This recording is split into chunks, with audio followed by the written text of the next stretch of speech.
mnanifanya nikose amani. Je, ikitokea kweli na nikasafiri kwenda nje ya nchi, hapa nyuma kutaendelea nini? Eti hata wewe ninayekuamini umekaa unafanya vitu vya kipuuzi kabisa. Sasa nini wanachojifunza hawa watu wengine? Basi tufanye okay. Wewe labda umepitiwa tu, na nyinyi ina maana kwamba hamfahamu kichowaleta hapa, si ndio?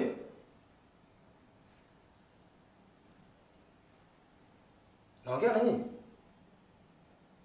Yaani jinsi mlivyokaa na kutulia mnaonekana kama watu fulani wastaarabu kabisa. Maskini ya Mungu. Labda niwaambie kitu. Kama mlikuwa mnahisi sifahamu kitu, ninajua yote yaliyoendelea. Niliwapa taarifa kwamba CCTV kamera ni mbovu. Kwa taarifa yenu ni nzima na hamna hata moja iliyokuwa mbovu.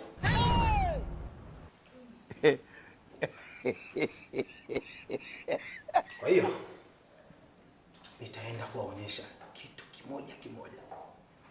Samahani kwanza. Bosi, nilikuwa naomba usiplay kwanza. Niongee na watu. Jamani, hili ni kosa limetokea. Cha kwanza tukubali. Sisi ni wakosefu. Hakuna aliyekamilika humu ndani. Tukubali. Mimi nimekosea.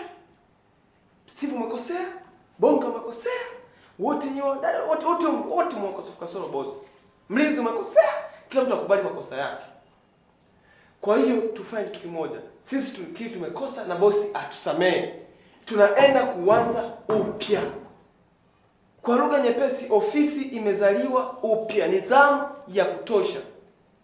Utoto uliotokea haujampendeza yoyote humu ndani. Si mnaelewa? Steve, tufanye kazi. Fanya kazi.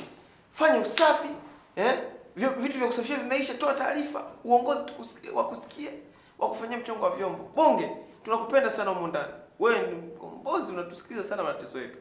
Tunakupenda sana. Tufanye kazi. Jamani, kila mtu majukumu yake.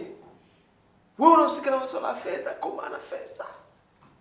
Tukimpoteza bosi, tupoteza ofisi, tutapata ofisi kama hii. Mimi labda kwa machache hao niliyoongea, niseme tu tunashukuru sana bosi kwa kutupa nafasi nyingine na kuwa mkweli, kutuita kutuambia. Unajua kuna mwingine anakuwa na kinyongo tu hivi tu moyoni, aseme mwisho wa siku mnakutana huko. Mmoja labda amekuzaba kibao tu hujui kosa, kumbe alikuwa na yake moyoni. Sisi tunakushukuru kwanza kwa kuwa mkweli na kutuita hapa ukatuambia yote haya. Tumeyapokea na tumebadilika kuanzia sasa.